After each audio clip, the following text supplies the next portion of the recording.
Hola, buenas Ah, noches. Buenas noches, Martita. buenas noches. Entonces vamos a empezar. Ok.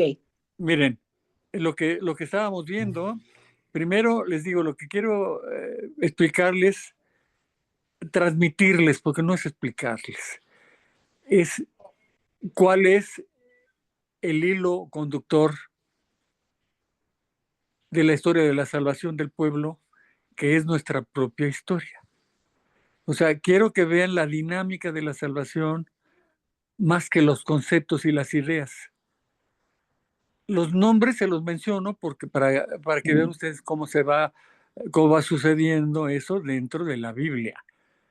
Pero la Biblia la vamos a ver cuando ya, después de toda esta primera parte, entremos ya eh, más a fondo, ya leyendo la lectura bíblica y colocando esa lectura bíblica dentro de nuestra historia. Por eso, la historia de Israel es la historia de cada uno de nosotros. Y la primera parte de la historia de Israel, o sea, desde Abraham, Isaac, Jacob, los hijos de Jacob, José en Egipto y la salida de Egipto hasta la entrada a la tierra prometida, toda esa primera parte es escuela. Es primero la primera enseñanza. Dios se aparece en sueños a Abraham y los hijos de Abraham y su esposa lo siguen. No hay mandamientos todavía. Existe la fe en el Señor porque el Señor se le revela en sueños a Abraham. Abraham reconoce en su sueño que el Señor le está hablando y cree en él. Se toma de su mano y empieza a caminar por la Mesopotamia hasta subir hasta arriba a las fuentes del Tigris y del Éufrates. Pues baja por la costa hasta llegar a Egipto y luego regresan a Canaán. Y en Canaán empiezan a ocurrir todas las cosas que después los conducen de nuevo a Egipto, pero primero llega José. Entonces, la primera parte es Dios se revela y se revela Abraham, se revela a Isaac, se revela a Jacob y se revela a los hijos de Jacob y a José.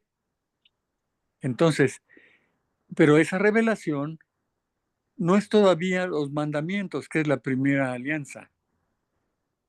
Eso es hasta el Éxodo, hasta cuando salen de Egipto y en el Sinaí le dan los mandamientos. Entonces, esa primera parte es, nosotros lo podemos experimentar muy bien. La mamá empieza a educar al niño y lo empieza a educar en la parte de las emociones, en la parte de los sentimientos. Y le dice, Dios existe, Dios es bueno, Dios nos da de comer, dale gracias a Dios. A ver, vamos a rezar. Y el niño reza y todo, pero el niño todavía no tiene, todavía no está educado. Va siendo educado poco a poco y conforme la mamá permanece pegada al Señor y educándolo, entonces el niño se puede ir moderando sus sentimientos. Pero el niño es tremendo. Ya les platiqué la vez pasada, ¿no? Los niños en Sendero Luminoso los contrataban, los robaban a sus familias desde 8 o 9 años y luego los enseñaban como sicarios y se iniciaban como a los 12 yendo a matar a sus papás. O sea, el niño sin Dios es un verdadero salvaje, es mucho más cruel que las mismas personas. Entonces, el niño se enoja con su hermano, quiere que sus papás lo castiguen, quiere, siente coraje cuando siente que sus papás, su mamá, quiere más al otro hermano, le da más atención. Son celosos, envidiosos,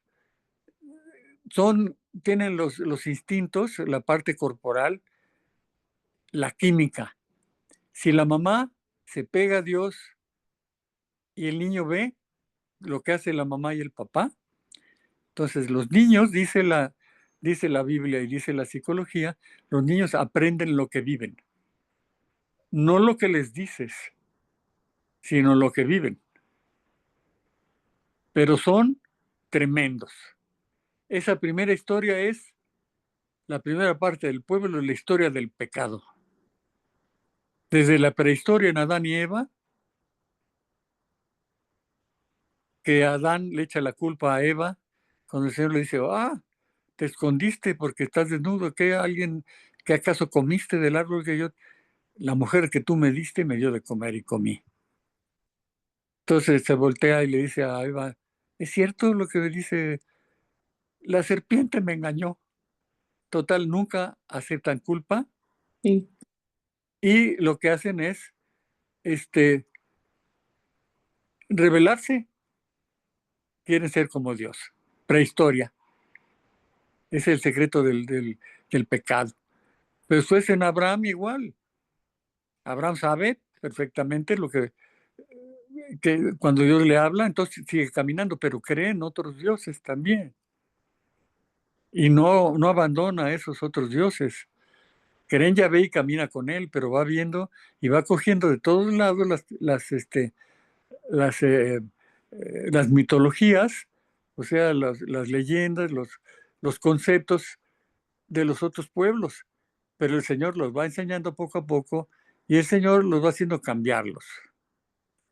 Noé, el Noé de, de, de la pre-Biblia, digamos, de lo anterior, de los persas, el Noé, Uznapishtim, se convierte en Dios por haber obedecido. Se vuelve otro Dios. Y así sucede, ¿no? Los hombres se endiosan. Los emperadores ponen sus estatuas en el templo y quieren que los adoren. Los faraones, todo mundo, ¿no? Entonces, en realidad ahí lo que tienen que aprender es, los hombres no se vuelven Dios. Dios es uno y es afuera. Y es uno, no son muchos dioses. Los animales, las estrellas, el sol, la luna, no son dioses. Solo hay un Dios, que es el creador de todos. Viene desde Génesis, pero eso tienen que aprenderlo. Entonces, la historia de Abraham, de Sara, cuando le dicen que no, cuando le dicen que cuando regresen los tres ángeles que pasan por ahí, por donde están ellos acampados, dicen que van a ir a Sodoma y a Gomorra, que van a cumplir la voluntad de Dios porque los hombres se han alejado completamente. Entonces le dice, cuando regresemos, a nuestro regreso, tú ya vas a tener un hijo. Entonces Sara se muere de la risa, ¿no? Y entonces Isaac es hijo de la risa. Se ríe porque no cree, porque ella tiene 70 y Abraham tiene como 100. Entonces pues yo ya no, pues cómo, ja, ja, ja, jiji, pero Dios le concede y entonces nace Isaac.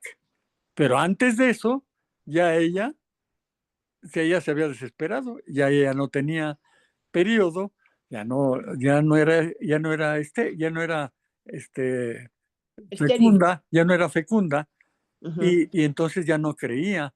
Y entonces le pone a Abraham a su esclava para que se una, y entonces tiene el hijo en el vientre de ella. Entonces Ismael es el que se va al mundo árabe. ¿Y eso se permitía? No, pero todavía no tenían mandamientos. Ah, por eso. Entonces ella no cree lo que sí cree Abraham. Entonces por eso le pone a su esclava. Y luego vienen las dificultades, ¿no? La esclava se burla de ella, jijiji, jojo, yo sí tengo un hijo de tu marido y en cambio tú no, y quién sabe qué, yo sí soy fértil y tú no. Y entonces, ya cuando nace Isaac, entonces, este, Sara le dice a Abraham, expulsa a esta mujer y a su hijo. Entonces los lanzan al desierto a que se mueran, pero Dios, que no se arrepiente de su elección, y que no importa que la gente no haga su voluntad, entonces salva a Ismael y le dice, yo también te haré padre de un gran pueblo, pero ya Ismael no regresa. Y son Ismael, los ismaelitas, el mundo árabe, la península árabe, todo lo que es los árabes, ¿no? Los musulmanes. Lo anterior era Sumeria, era Persia. Inclusive el actual Irán no hablan árabe, hablan una derivación del persa, o sea, hasta otro idioma y otra ideología. No son el mundo árabe, ¿sí? Bueno, entonces, ahí el siguiente paso es que siguen siendo tremendos, ¿no? Entonces, Jacob, como quien dice, se tranza a su papá para que le den la primogenitura, que lo bendiga Isaac, ¿no?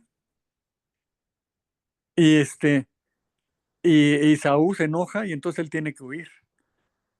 Y entonces va con Labán, el tío, y entonces Labán dice, trabaja 7 años. Eso no, era un sinvergüenza Labán. Y entonces 7 años para darle a Raquel, que es de la que él se enamora. Y entonces pasan los 7 años, quiere la historia, ¿no?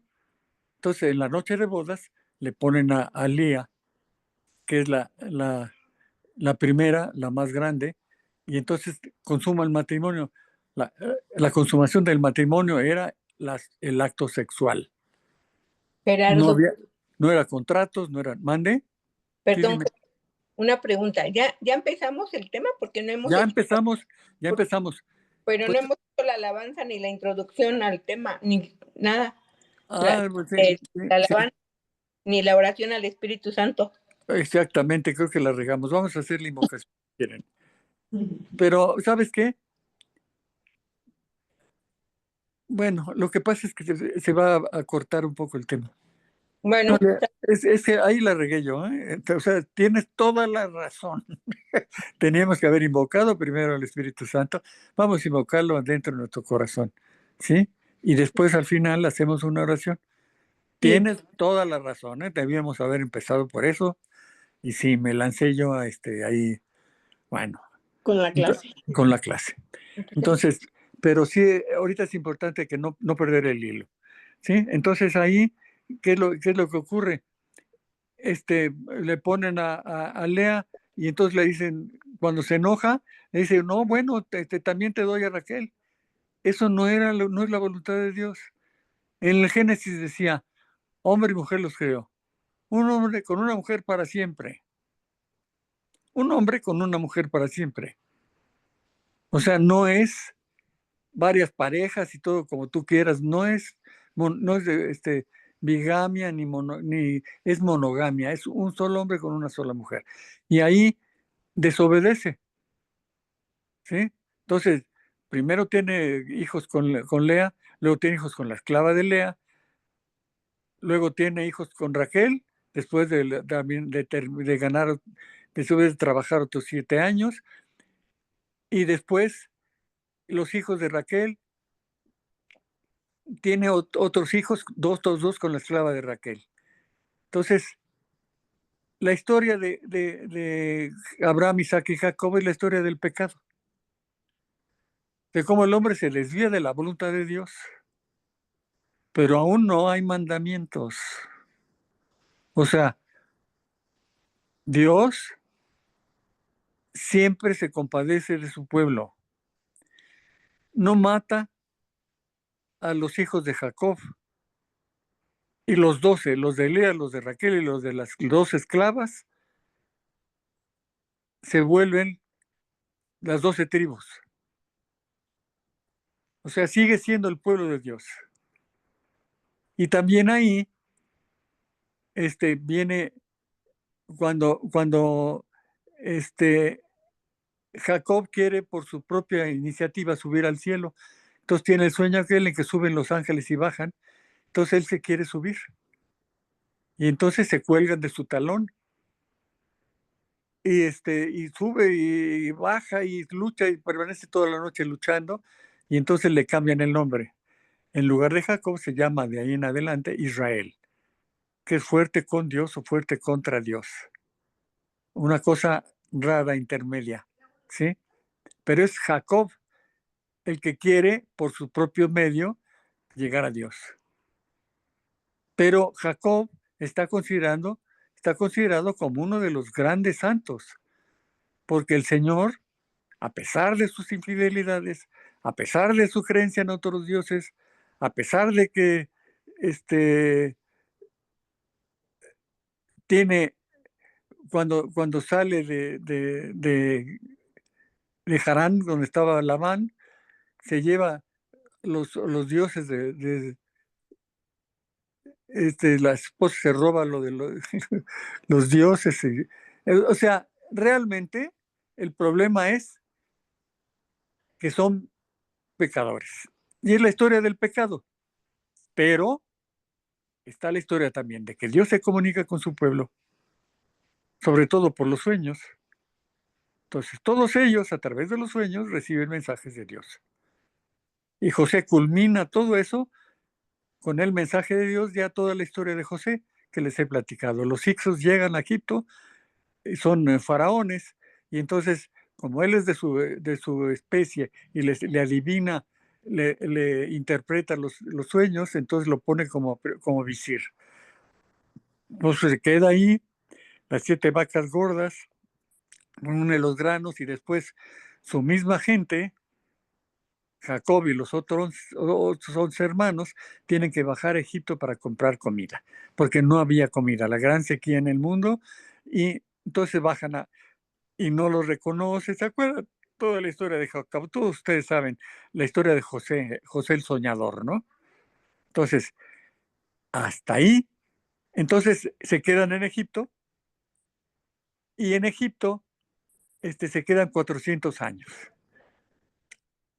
en las mejores tierras de Egipto, porque eran prácticamente de la misma raza, los hicsos entonces los reconocieron, y era venerado, inclusive venerado casi como semidios, José, por los egipcios. Entonces se queda en Egipto 400 años, que es su escuela, la escuela de espiritualidad. Ahí aprenden a diferenciar, sobre todo en la conciencia de Jacob y en la conciencia de José. Pero también Rubén se compadece de su hermano, y en lugar de matarlo, decide mejor lo venden. Y luego los otros hermanos también. Entonces Dios sigue conservando, no se vuelven unos salvajes como los demás pueblos, y no se vuelven los dioses unas cosas espantosas que lo que había que apaciguarlos mediante sacrificios humanos, inclusive del primogénito y demás, ¿sí? Entonces, es la historia del pecado, y luego la escuela de espiritualidad.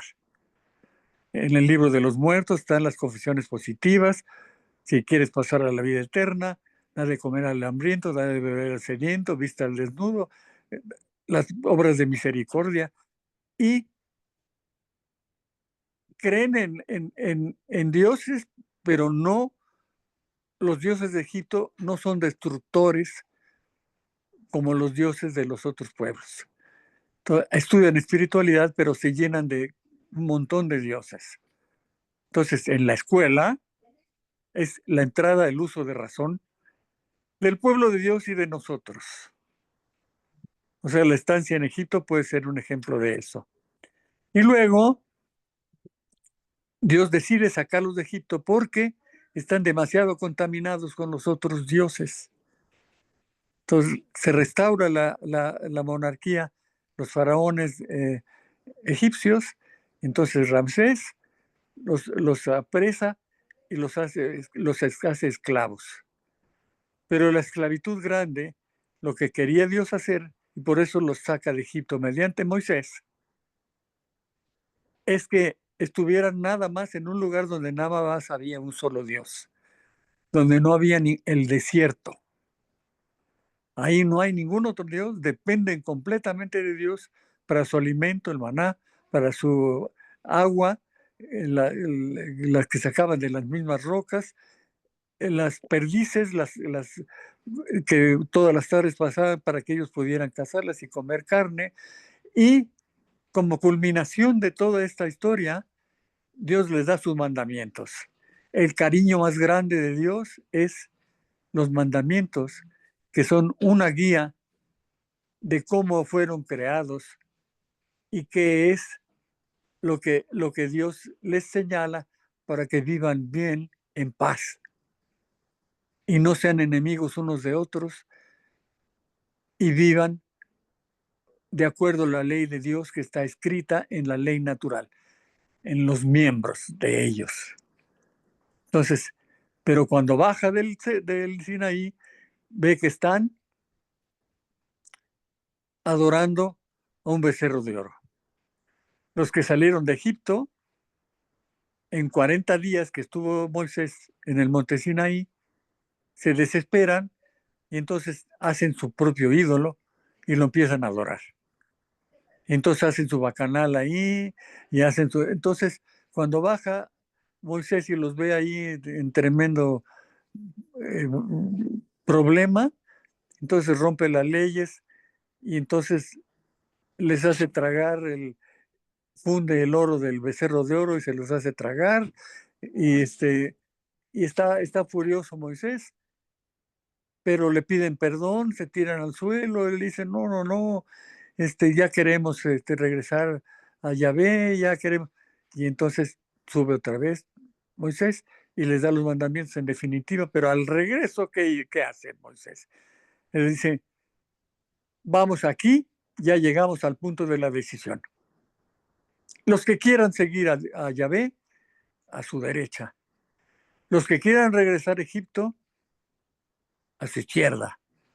Los que querían regresar a los dioses de Egipto, a los conceptos de Egipto, a comer carne de Egipto y hacer donde el Nilo, un río, no de Dios, se regresan a Egipto. Y los que quieren seguir, siguen, pero ya no pueden entrar a la tierra prometida, que estaba muy cerca. Estaba a una semana de camino, cuando mucho. Entonces tiene que pasar 40 años. ¿40 años qué es? La etapa de una generación. La gente vivía en promedio 40 años. Cuando llegaban los 50 ya eran unos ancianos venerables. Entonces, en 40 años, todos los que salieron de Egipto, que ya no podían entrar por impureza, porque habían adorado a otros dioses y les quedaban en el fondo el daño que les habían hecho esos dioses, la infidelidad a Yahvé Dios, que es un solo Dios, y que les había dado todo y que los había hecho entrar al desierto con grandes prodigios, abriendo el Mar Rojo o sea, no podían entrar ya a la tierra prometida, ni siquiera Moisés. Entonces, salen de la escuela y el examen final, que es los mandamientos, lo reprueban. Y entonces Dios ya no les permite que entren a la tierra prometida. Se quedan en el desierto obedeciendo al Señor y haciendo que todos los que nacen en el desierto, esa nueva generación, son las 12 tribus, pero ya con el conocimiento de un solo Dios. Ellos no tienen el daño causado por la idolatría, ya no creen en muchos dioses, sino creen en un solo Dios. Entonces el examen final de la escuela, y después entran a la tierra prometida y les reparten ahí las tierras.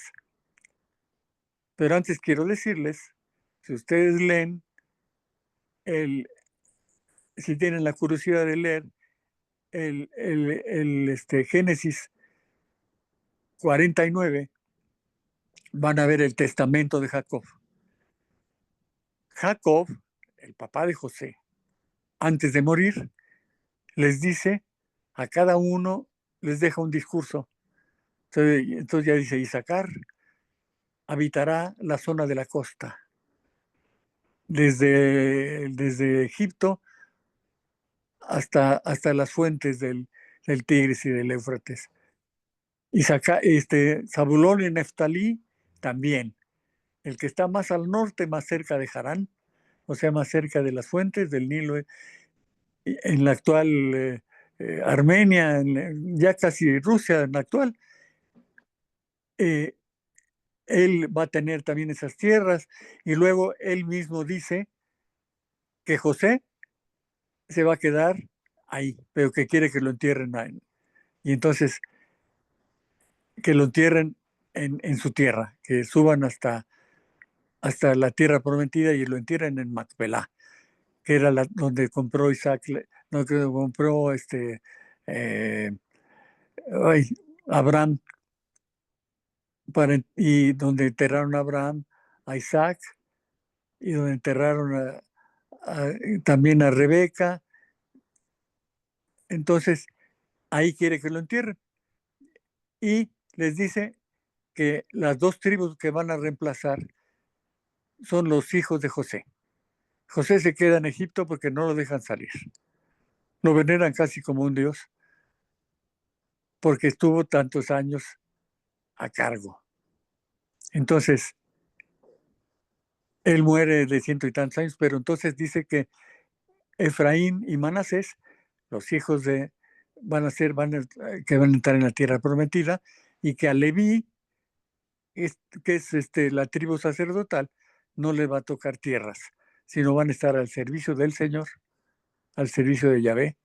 Son los que hacían la tienda, la bajaban, la quitaban, llevaban el arca. Entonces, ellos eran los que estaban al servicio del templo, y los descendientes de Aarón, el hermano de Moisés, son los que son los sacerdotes. El sumo sacerdote, los escribas, son de la tribu de Leví. Esto es en Génesis Es 44. el Génesis 49. 49. El testamento es muy bonito, pero no viene al caso ahorita. Lo que pasa es que me acordé de eso y dije, es un detalle muy bonito. Pero es capítulo 49. 49. Bueno, entonces ¿Es ahí se pasa. capítulo 49? 49. Capítulo 49. Okay. Capítulo 49, ahí léanlo. Vale la pena leer todo el capítulo, ¿eh? Bueno, entonces, de ahí nos vamos entonces entran en la tierra prometida, nada más entra Josué, que es el único que se mantuvo puro, que subió con Moisés en las dos sesiones y Caleb, un personaje que algunos dicen que era hijo de Josué, otros dicen que era hijo de otra persona, pero que era un niño que se había mantenido también puro. Los únicos de los que salieron de Egipto que se mantuvieron puros eran Josué y Caleb. Entonces entran a la tierra prometida, conquistan Jericó, que es la primera, le dan la vuelta 7 veces a la muralla, suenan las trompetas, se calan murallas, todo eso, y ahí termina, entrando a la tierra prometida, termina el maná. De ahí ya no hay maná, ya no hay agua, ya tienen que valerse a sí mismos. Y entonces es cuando viene la época de la pubertad. Entonces ya ellos se tienen que bastar a sí mismos y se autoafirman. Pero entonces en esa autoafirmación también pierden la fe, vuelven a meter otros ídolos porque se contaminan con las tribus que estaban allí en Canaán, los conquistan pero se quedan con sus mujeres, cosa que no quiere Dios, pero ellos sí se las quedan como esclavas, y entonces empieza a haber una contaminación tremenda. Entonces cada vez que había pleitos entre las tribus por materia de territorialidad, entonces el juez era y cuando Dios les decía, les voy a retirar mi favor porque ya vuelven a ser vuelven a adorar a otros dioses, vuelven a ser infieles. Israel la ramera. Las tribus. Israel es el nuevo nombre de Jacob. ¿Sí? Bueno, entonces ahí vuelven a caer una y otra vez, una y otra vez, una y otra vez. Entonces, los jueces son Gedeón, Jefté, Sansón, Elí y Samuel, y una jueza que se llamaba Débora. Entonces, todos ellos tienen unas historias que yo les empecé a platicar la otra vez, nada más un poquito, ¿no? La historia de Jefté, la historia de Sansón, que se enamora de Dalila, que es una mujer filistea, y que Dalila lo seduce y lo hace que le diga cuál es su secreto, que no debió haberlo revelado, entonces le cortan el pelo y entonces pierde su fuerza, lo agarran y lo ciegan, y luego tira el templo, ¿se acuerdan, no? Y así es lo que pasa, y el último, Elí, conserva la fe, pero no educa bien a sus hijos. Entonces sus hijos se vuelven como príncipes y entonces hacen horrores con el pueblo de Israel, igual contaminan, igual vuelven a hacer. Entonces Dios decide quitar a Elí y entonces pone a Samuel, la historia aquella, ¿no? De Samuel, y entonces Elí muere y Samuel se queda en su lugar y es el último juez. Y entonces es cuando el pueblo le pide a Samuel que le nombre un rey, que quieren un rey. Como todos los pueblos de la tierra, ellos quieren un rey, ya no quieren ser gobernados por la ley de Dios ni por Dios, sino quieren ser gobernados, quieren tener un rey de la tierra. Entonces se enoja Samuel y se pone furioso contra ellos y Dios le dice a Samuel, no es a ti a quien rechazan, es a mí. Dales lo que quieren, pero adviérteles lo que va a ser un rey de la tierra con ustedes.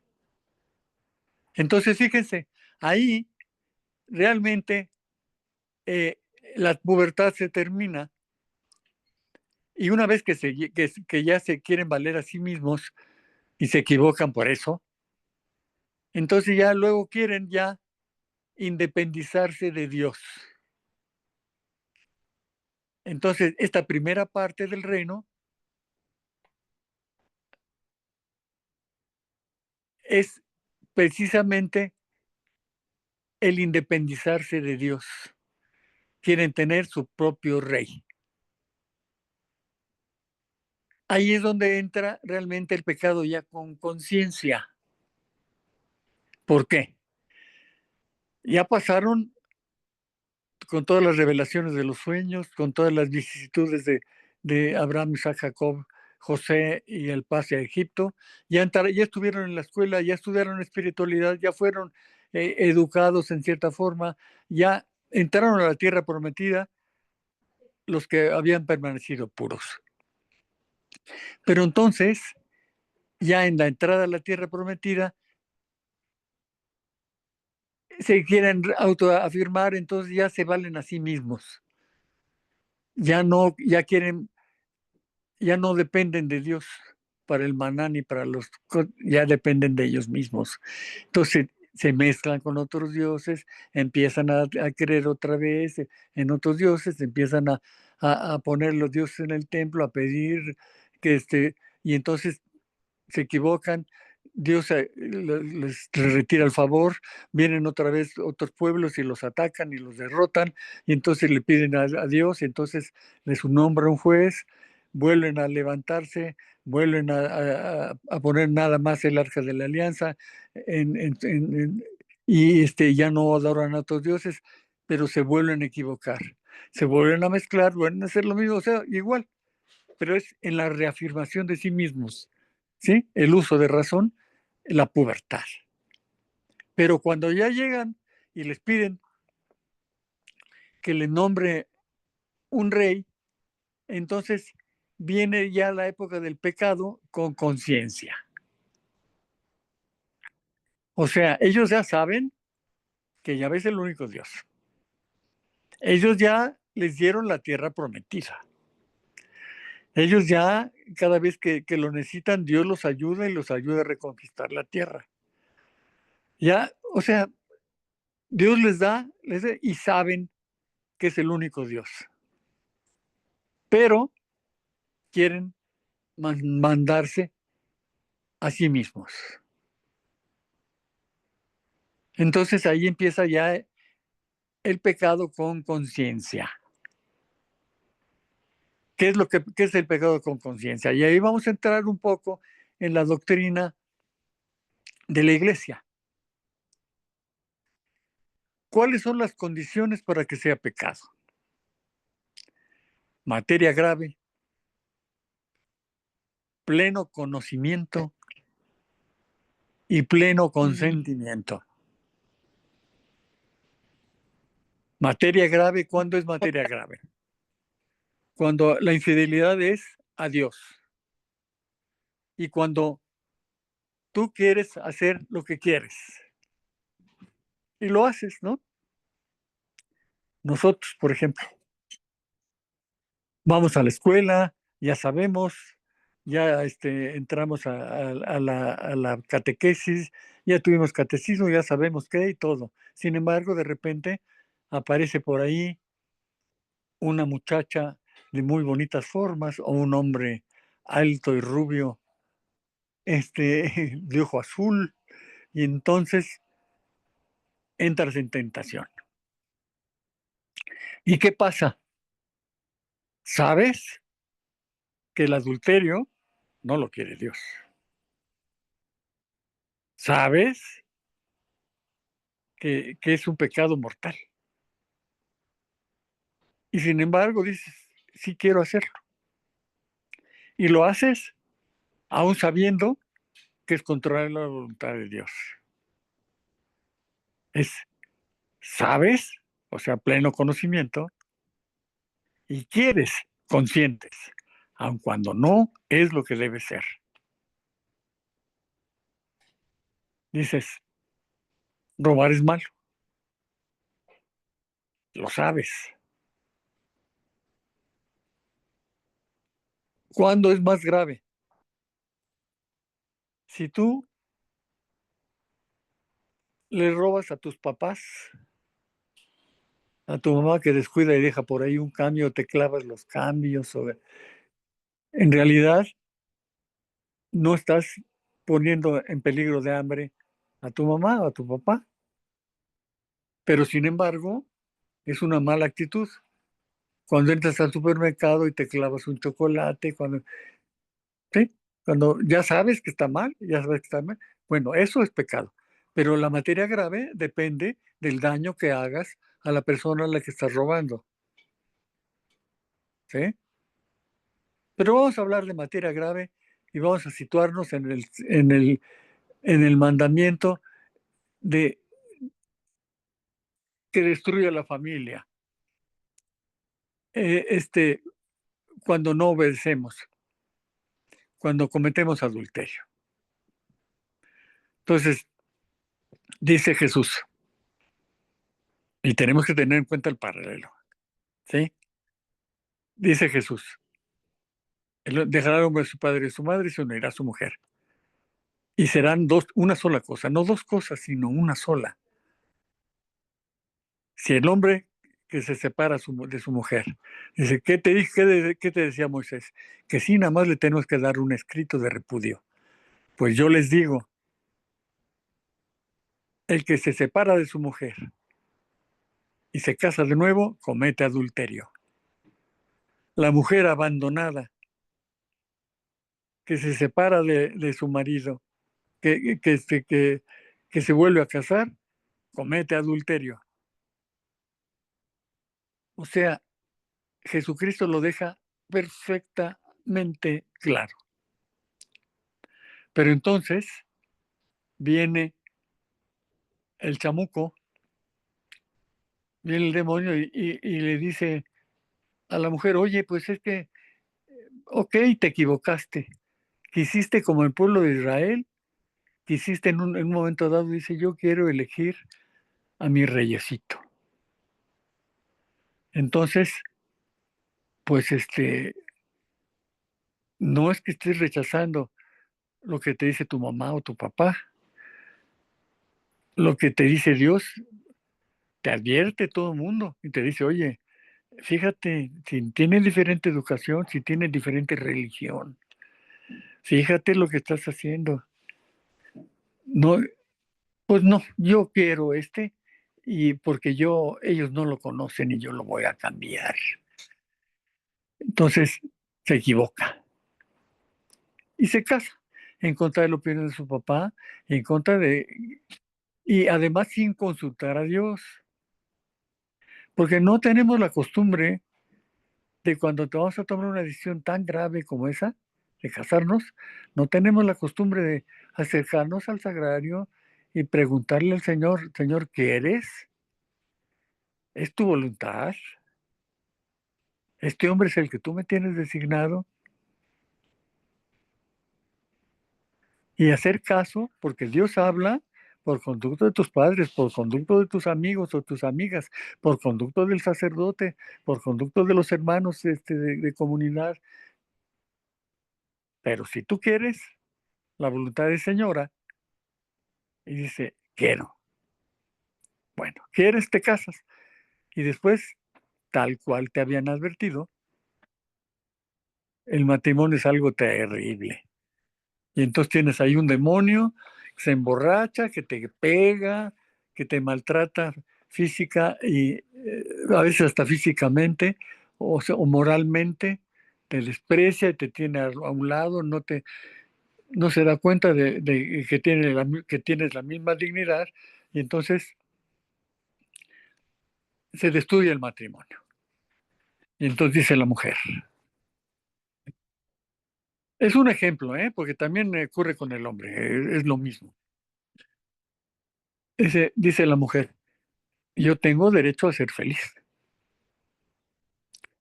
Y entonces, pues, yo me voy a buscar otro.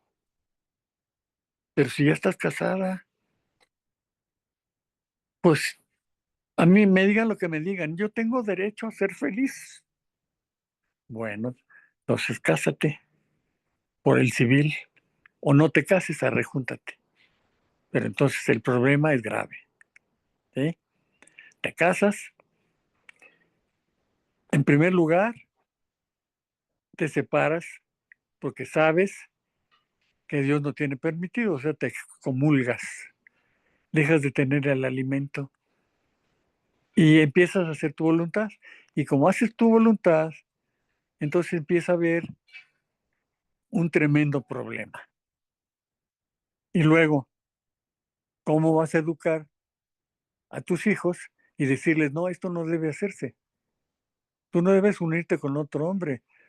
Necesitas casarse según la ley de Dios y necesitas llegar a un amor progresivo, necesitas la ayuda de Dios, necesitas estar cerca de Dios. Pues me caso y me caso. Entonces es el mismo infierno, pero con otro diablo. ¿Qué es lo que sucede? Hay problema con los hijos. Y luego hay problema cuando los dos tienen hijos. Los hijos de él, los tuyos, los míos y los nuestros, como en la película, ¿no? Hay tremendas rivalidades entre la mujer. Hay tremendas rivalidades entre los hijos. Y los hijos, a fin de cuentas, cuando el marido repudia a su mujer y se va con otra, terminan odiando a su papá. Y como la mamá es la que tiene la responsabilidad de los hijos, se queda con los hijos. Y entonces lo que ocurre, ¿qué es? Que los hijos terminan odiando a su padre. Y como la mamá alimenta el odio, entonces lo que es el amor de Dios se destruye. Y lo que es la educación, los mandamientos, también se anulan. Y vienen los deseos de matar, inclusive yo en mi vida, en mi experiencia, he sabido de 2 matrimonios en los que el hombre con la nueva mujer matan a la esposa. No puedo decir nombres porque es un pecado grave que yo lo dijera, pero ocurre. Me consta. Entonces, al destruirlo, al matar, al ir en contra del 6º mandamiento y realmente fornicar, cometer adulterio, al desear la mujer del prójimo, entonces ya vas perdiendo. Y entonces ya cuando ocurre que esa segunda vuelve a ser un segundo error, pues te separas de él, pero entonces viene el tercero y el cuarto y el quinto. También conozco varios casos, sobre todo una muchacha que yo conocí que tenía 5 hijos, cada uno de padres diferentes, como la samaritana, ¿no? Que Dios le dice, te voy a dar agua de vida. Dice, ay, les voy a decir que te encontré. Dice, pero ¿a quién le vas a decir? Tienes 5 Hijos. hijos de diferente marido y ninguno de ellos es tu marido. Sí. Ese es el problema. Y bueno, ahora les voy a decir otra parte también. Y eso ahorita lo vamos a relacionar con el reino, con la primera parte, ¿no? Entonces, ¿qué es lo que ocurre cuando tú cometes pecado con conciencia de pecado y el pecado es mortal? Materia grave, pleno conocimiento, pleno consentimiento. Quiero y lo voy a hacer. No me importa que sea pecado, porque yo tengo derecho a ser feliz. Y entonces, no me importa lo que me dice Dios, no me importa lo que me dicen mis papás, nada, yo voy y me caso con este porque sí. Entonces, el problema es que hay daño. ¿Cuál es el daño? Daño número 1, contra ti mismo, porque te enemistas con Dios. Quieras o no quieras, empieza a decir, bueno, ¿por qué Dios no me permite que yo sea feliz? Si Él me ama, si dice que me ama, ¿por qué? ¿Por qué no me deja ser feliz? ¿Por qué no puedo casar con este otro? Porque Él nos hizo, y de acuerdo a sus leyes, nos hizo uno para una, para siempre. Es que eso no lo acepto, bueno, entonces ya no aceptas la voluntad de Dios. Nos da libre albedrío. Exactamente.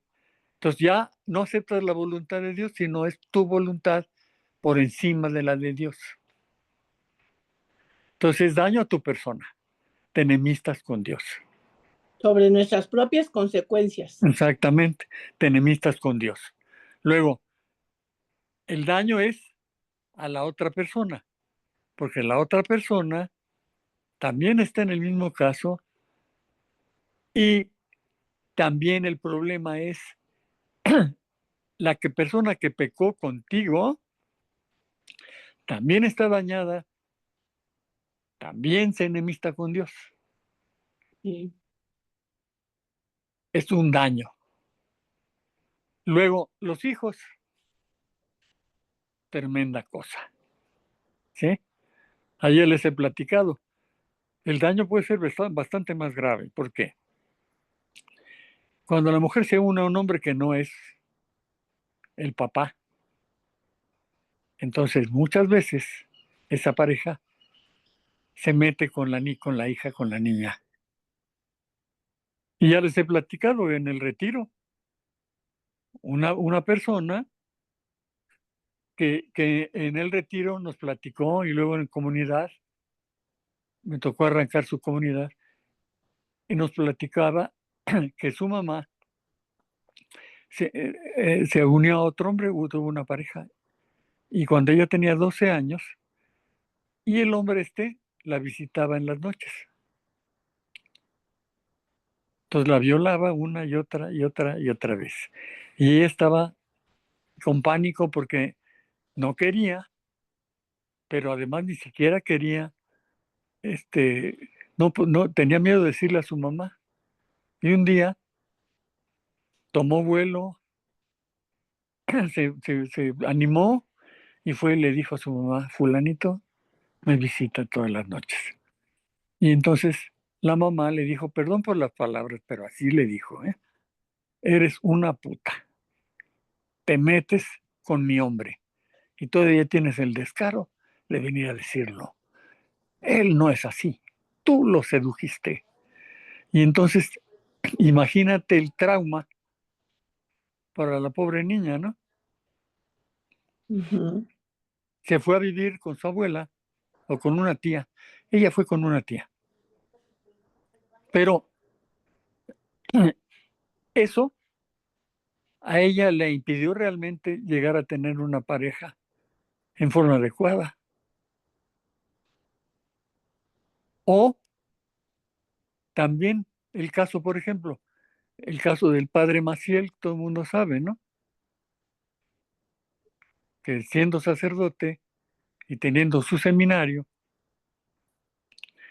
violaba, y que tuvo, no sé, 100 muchachos a los que violó. Y cuando un hombre es violado, y así, es muy difícil, se vuelve homosexual, casi, casi seguro. Y luego es muy difícil que él se salga de su homosexualidad. El daño es verdaderamente grave. Porque además, el problema de los homosexuales es precisamente ese, que es contra natura, en contra de la naturaleza, y en la Biblia está claramente expresado. Desde Génesis en adelante, ¿eh? Un hombre con una mujer. Y no hay 35 tipos diferentes de género. Es un género humano, nada más un género, y son hombre y mujer. Y lo dice San Pablo en varias de sus cartas.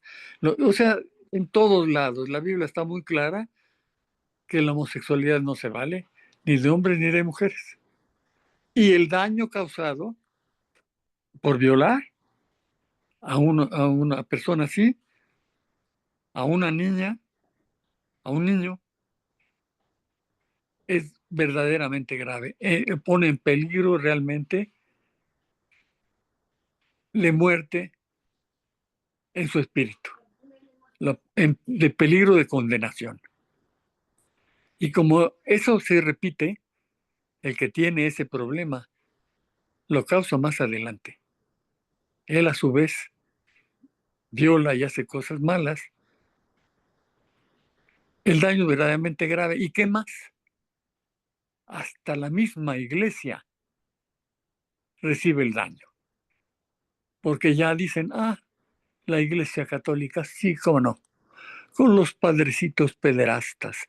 En la actualidad todavía sigue la gente diciendo que Juan Pablo II permitió que Maciel, que el padre Maciel siguiera ejerciendo, y que además, o sea, en realidad a la iglesia la daña. O sea, el daño es verdaderamente grave. De modo que los pecados que pasan de padres a hijos hasta la tercera o cuarta generación de los que no aman a Dios,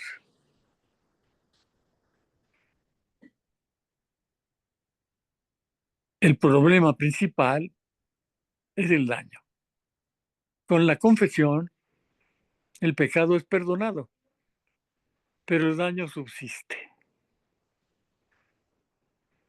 Pero vamos a ver, ya cometiste el pecado, ya hubo el problema, y fue mortal.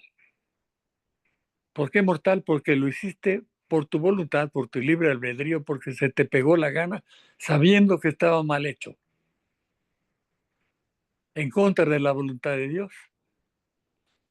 Y eso se vuelve enemistad con Dios. Entonces, para confesarte, ¿qué es necesario? Para que se te perdonen los pecados y para que Dios repare el daño. Dios es Dios y sí puede reparar el daño. Pero nosotros no lo creemos. ¿Por qué no lo creemos? Porque el diablo dice, primero te anima, Oye, ¿qué tanto es tantito? Ay, vaya, pues total. Todo el mundo lo hace, mira, pues hazlo tú también. Pues digo, ¿cuál es el problema, no? Pues después ya vas y te confiesas y te lavas y ya. Pues no. Y luego después, cuando ya cometiste el pecado, te dice, oye, qué desgraciado eres, ¿eh? ¿No te da vergüenza? Híjole, si tú sabías perfectamente lo que estaba pasando. Oye, si tú sabías, inclusive, por ejemplo, en el robo, ¿no? Si robas a alguien y le quitas el alimento diario, pues el daño es grave, porque además causas en la persona con la que pecaste, causas desilusión. Y en esa desilusión provocas pasiones y sentimientos encontrados, un desequilibrio en la química y un desequilibrio también en lo moral. Terminas diciendo, no, es que me voy a una religión en donde sí me permitan que yo pueda tener 5 matrimonios diferentes y que uno pueda probar antes de casarse. ¿Qué tal si uno prueba y si no te gusta, pues te separas? Y entonces realmente pierden sentido los mandamientos y la naturaleza con la que Dios nos creó es destruida. Bueno, regresando otra vez a la doctrina, Dios puede reparar el daño. Entonces, ¿qué se necesita para confesarte y ser perdonado? Primero, examen de conciencia. Cuando una persona no quiere ni siquiera pensar en el pecado que hizo porque le causa vergüenza, entonces no se examina la conciencia, sino se autojustifica. Si tú examinas, te haces tu examen de conciencia delante de Dios, y en la parroquia de Santana y en todas hay, enfrente de los confesionarios siempre hay un examen de conciencia, un machote que sirve de ayuda, porque tiene uno que ver no nada más un pecado, sino los varios pecados que cometemos. Para que seamos perdonados de todos, bueno, examen de conciencia. Segundo, dolor de corazón, dolor de haber pecado. No justificación. Ay, qué bueno, pues qué tanto es tantito. Pues no, pues, al cabo de eso en realidad es mentira, ¿no?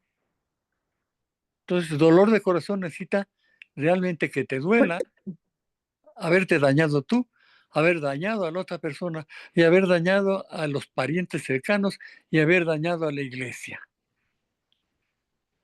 Tiene que dolerte, dolor de corazón. Luego, firme propósito de no pecar más. Que no vayas y le digas al padrecito, ¿no? Padre, soy el mismo con los mismos. ¿Rezo lo mismo? No.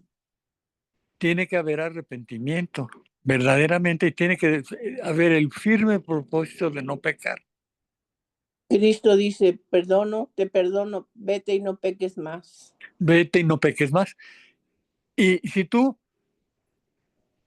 sin propósito de enmienda, en el firme propósito de no pecar más, te confiesas, no estás tratando de tomarle el pelo a Dios.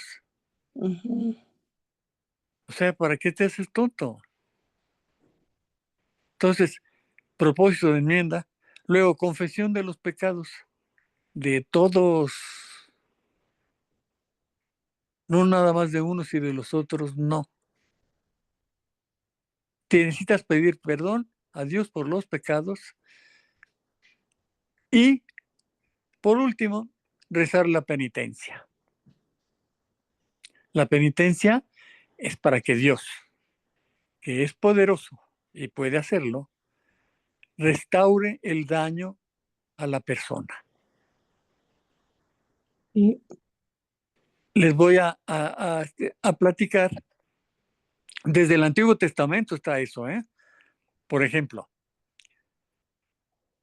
en el primero de los profetas, el profeta de los menores, el profeta Oseas, en el año 800 más o menos antes de Cristo. el profeta Oseas. Dios le habla y le dice que se case con una prostituta, Gomer. Le dice que se case con una prostituta y que tenga hijos con ella. Tiene 2 hijas, una la despreciada y otra la abandonada. Se casa y dice, tienes unos hijos y después ella te va a ser infiel. Se va a ir con otro. Dice, quiero que la busques y que le hables de nuevo de amor. Y dice le dice Dios, la llevaré al desierto y le hablaré de mi amor. La seduciré. La regresaré al hogar, la regresaré a la casa y la restauraré para que el amor sea como al principio. Dice, pero Señor, dice, quiero que tú lo hagas porque en el momento que tú prediques, necesitas sentir en carne propia lo que yo he sentido con mi pueblo. Yo me desposé con ellos.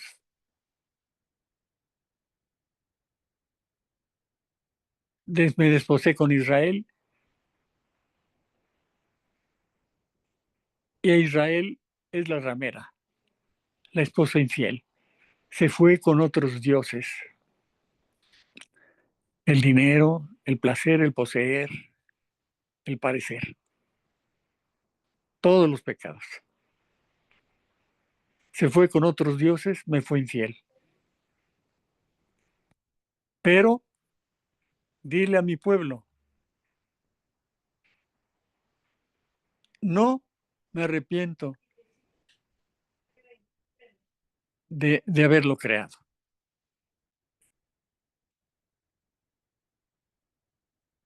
Y yo le digo, lo llevaré al desierto y le hablaré de mi amor.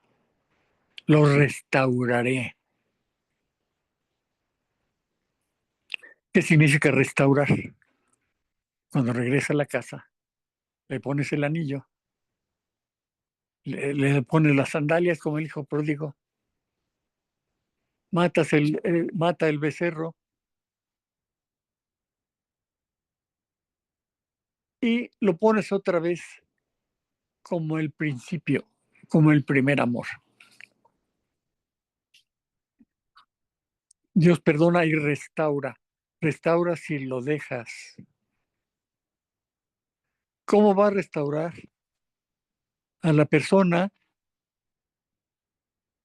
Pues por tu oración o porque tú le pidas perdón a la persona a la que traicionaste, a la persona a la que ofendiste.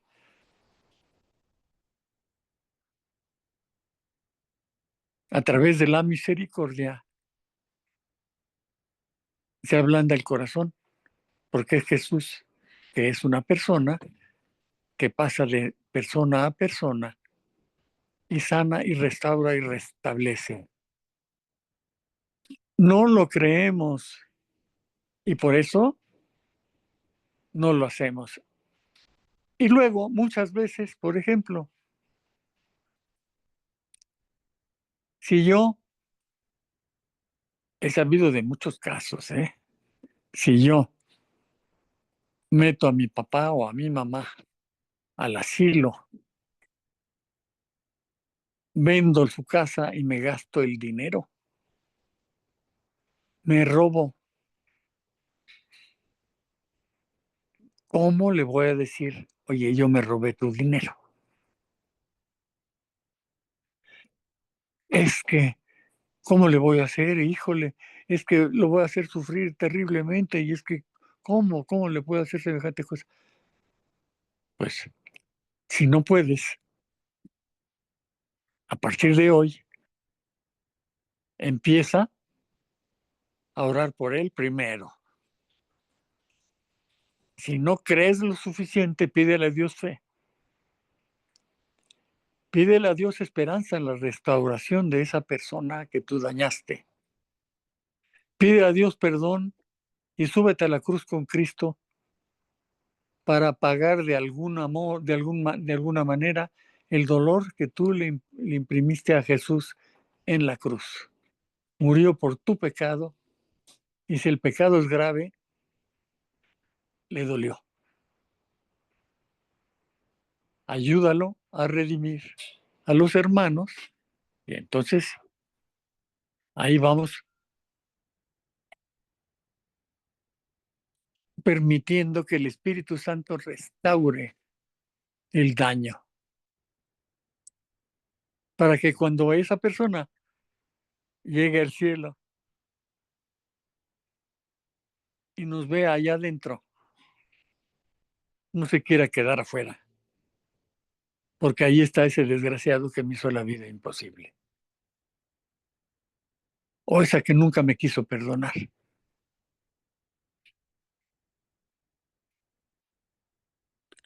Entonces, vean, realmente el pecado mortal es porque mata espiritualmente a la persona que lo comete. Mata espiritualmente a la persona que recibe la traición, la puñalada por atrás, la infidelidad. Y fue causa responsable de la muerte de Jesús. Mata pues al mismo Dios.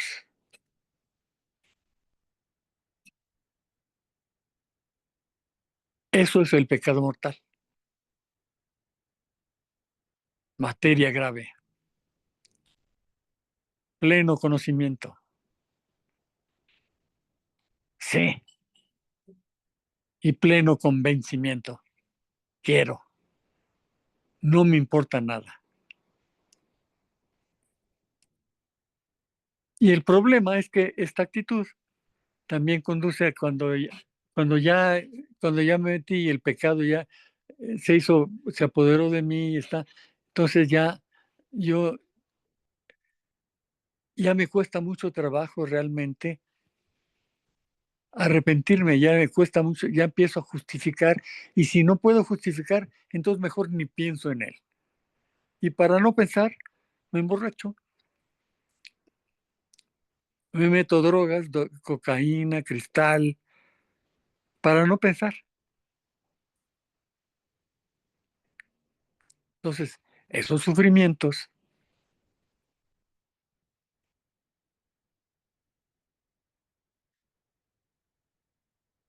hacen difícil el que yo llegue a arrepentirme y a pedir perdón. No nada más a Dios, sino a la persona a la que ofendí. De alguna manera, tengo que restañar, tengo que pagar el daño, no nada más el pecado. El pecado ya fue perdonado, pero el daño subsiste. Por eso existe el purgatorio. Y por eso las ánimas del purgatorio, la única manera que pueden abreviar su sufrimiento y regresar otra vez, regresar al cielo, es ofrecer sus sufrimientos en el purgatorio por la persona a la que dañaron. Y a lo mejor esa persona a la que dañaron está también ahí.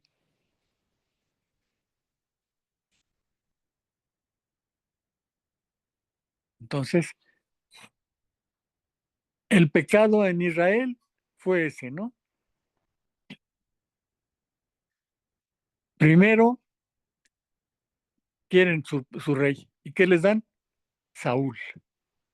¿Quién los coge? El propio pueblo. ¿Quién era Saúl? Pues un hombre de casi 2 metros de estatura, rubio, de ojos azules, fuertísimo, inteligente, bueno, un semidios. Entonces, Dios le dice a Samuel, y Samuel lo que hace es decirle, decirle lo que iba a hacer, ¿no?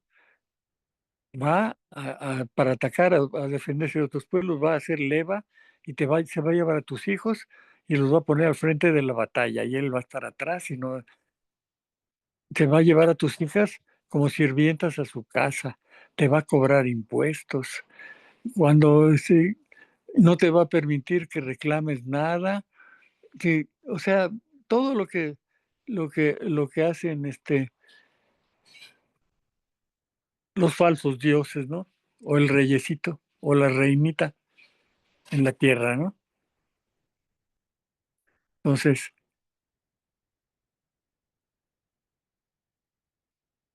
¿qué es lo que ocurre? Que después de que les ocurrió todo eso, se dieron cuenta que se habían equivocado.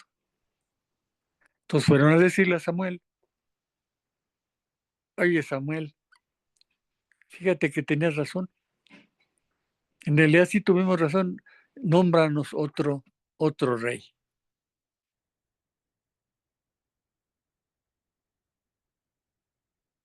Y entonces, qué es lo que ocurre? Primero, Saúl, que es puesto como rey o como Dios, como algunos de nosotros en un momento dado nos captamos, ¿no? Somos mejores que los demás, somos ahora sí que diosesitos. La soberbia nos gana y el pecado original vuelve a aparecer. Saúl, después de tener tremendos problemas, Dios lo abandona y entonces es derrotado por los filisteos. ¿Y qué es lo que sucede? En el momento que sufre la derrota, pone su espada en el suelo y se suicida. Eso es lo que le pasa al pecador no arrepentido. Y luego, ¿qué pasa con a sus hijos también los matan en esa última batalla? A Jonathan. Luego, David dice, ve a Jesé, y ahí le vas a encontrar a los hijos. A ver, preséntame a tus hijos. En Belén, a Jesé era el papá. Entonces, le presentan un montón ahí de niños y todo, y le dice, no, ninguno de estos es. ¿Qué no tienes otro? Sí, hay uno que tengo ahí en el cerro, arreando chivas allá. No, pues es que es un niñito, tráemelo. Entonces lo trae, y era un niñito auténtico. Entonces, le dice Dios, ese es. Entonces lo consagra, lo unge como rey, pero no puede entrar en funciones. Entonces lo consagra como rey y viene después, lo lleva a la corte y entonces en varias ocasiones Saúl lo quiere matar. Entonces, Jonatán, que era su hijo de Saúl, le avisa de que su padre lo quiere matar, huye varias veces de la corte, lo vuelven a regresar. Este, David no lo mata, sino lo conserva vivo, a pesar de que Dios lo pone en sus manos, con la lanza junto, nada más para que le dé el lanzazo. Entonces, y además hace Dios cosas prodigiosas con David, ¿no? ¿Se acuerdan de David y Goliat, no? Aquel gigante que les dice, los reto, el que si alguien viene y me derrota, nos vamos y dejamos a Israel en paz. Entonces le ponen nadie quiere, y entonces David dice, yo mero, todavía era chiquito, Entonces le dice, agarra su onda. Entonces se muere de risa Goliat. Dice, ¿cómo me traen un perro para que me... Pues, ¿cómo qué? ¿Qué le pasa? Entonces, se está riendo. Entonces David, que tenía una puntería terrible con la onda, le pone una pedrada en medio de la frente, se cae desmayado Goliat. Entonces llega, agarra la espada de Goliat y le corta la cabeza. Y de ahí en adelante el pueblo decía, si Saúl es como 1000, David es como 10,000. Entonces empieza la envidia y otra vez lo quiere matar. Y, bueno, después de que ya muere Saúl, que se suicida, entonces entra David en funciones.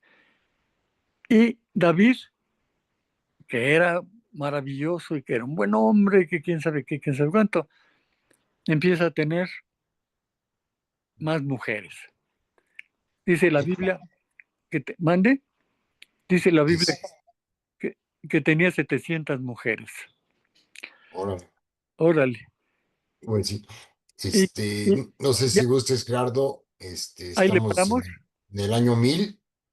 Si gustas, aquí se puede quedar y continuamos en la siguiente sesión. Ok, de Ah, acuerdo. ok, bueno. Pero sí me están captando, ¿no? Estamos hablando del pecado Sí, y el del pecado pecado de consciente. la pubertad con conciencia y No es la convencimiento. pubertad, ahí ya es la adolescencia. Cuando ya Adolescencia, quieren ok. su propio rey, ya quieren ellos mandarse, ya quieren un rey de la tierra. Ya no quieren un Dios, un rey del cielo que los gobierne. Quieren a alguien Ok. aquí. Hacen leyes como las que hace Pejelandia. O sea, eso es lo que pasa, que hacemos nuestras propias leyes y queremos obedecer a Dios de la tierra en lugar de obedecer las leyes de Dios. Muy bien. Entonces, ese es el pecado. Yo quiero tener mis propios gobernantes, mis propias leyes, quiero tener mi... ¿Sí? Entonces, ahí es donde es el pecado con conciencia, la adolescencia del pueblo de Israel, mi adolescencia. Bueno, Ok. ok. Entonces, ahí le Pues, paramos. Ok. ¿quieres que cortemos grabación o se hace la oración? Corta grabación y hacemos la oración.